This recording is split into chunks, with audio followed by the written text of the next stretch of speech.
ભારતની આર્મીએ બંગાળની ખાડીમાં બ્રહ્મોસ સુપરસોનિક ક્રૂઝ મિસાઇલનું કોમ્બેટ લોન્ચ હાથ ધર્યું હતું.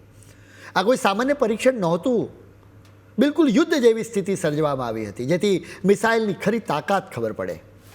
આ પરીક્ષણ સફળ રહ્યું હતું.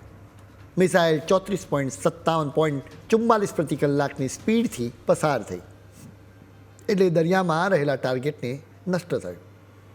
આ મિસાઇલ એડવાન્સ ગાઈડન્સ અને કંટ્રોલ સિસ્ટમથી સજ્જ છે.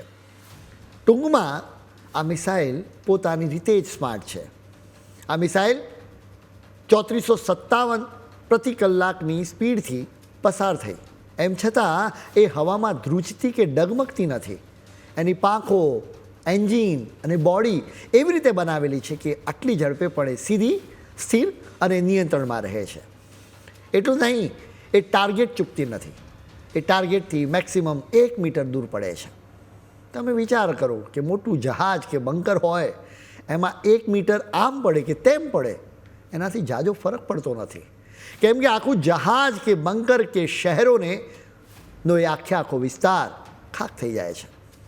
આ લોન્ચ બતાવે છે કે ભારતની સેના દુશ્મનોનો સામનો કરવા માટે પૂરેપૂરી રીતે સજ્જ છે. બ્રહ્મોસનો પ્રહાર એટલો પરફેક્ટ હોય છે કે દુશ્મનની ડિફેન્સ સિસ્ટમ એની આગળ પાંગળી સાબિત થાય છે, ફેલ થઈ જાય છે. બ્રહ્મોસ મિસાઇલ ભારત અને રશિયા વચ્ચેનો જોઈન્ટ પ્રોજેક્ટ છે. 1998માં આ પ્રોજેક્ટની શરૂઆત થઈ હતી. શરૂઆતમાં એની રેન્જ માત્ર 290 કિલોમીટર હતી. હવે 2025માં 800 કિલોમીટરનું કોમ્બેટ લોંગ રેન્જ વર્ઝન આવી ગયું છે. ઓપરેશન સિંદૂર વખતે પહેલી વખત આ વર્ઝનનો ઉપયોગ કરવામાં આવ્યો હતો. આ મિસાઇલને જમીન, યુદ્ધ જહાજ, ફાઇટર જેટમાંથી અને સબમરીનમાંથી પણ લોન્ચ કરી શકાય છે. આ મિસાઇલ ખરેખર મલ્ટી ટેલેન્ટેડ છે. એટલે જ તો આર્મી, નેવી અને એરફોર્સ એમ ત્રણેય પાંખ એનો ઉપયોગ કરી રહી છે. ઓપરેશન સિંદૂર વખતે એરફોર્સે લગભગ 15 મિસાઇલોથી હુમલા કર્યા હતા, જેનાથી પાકિસ્તાનના 11 એવા મોટા એરબેઝ પર ખાડા પડી ગયા હતા.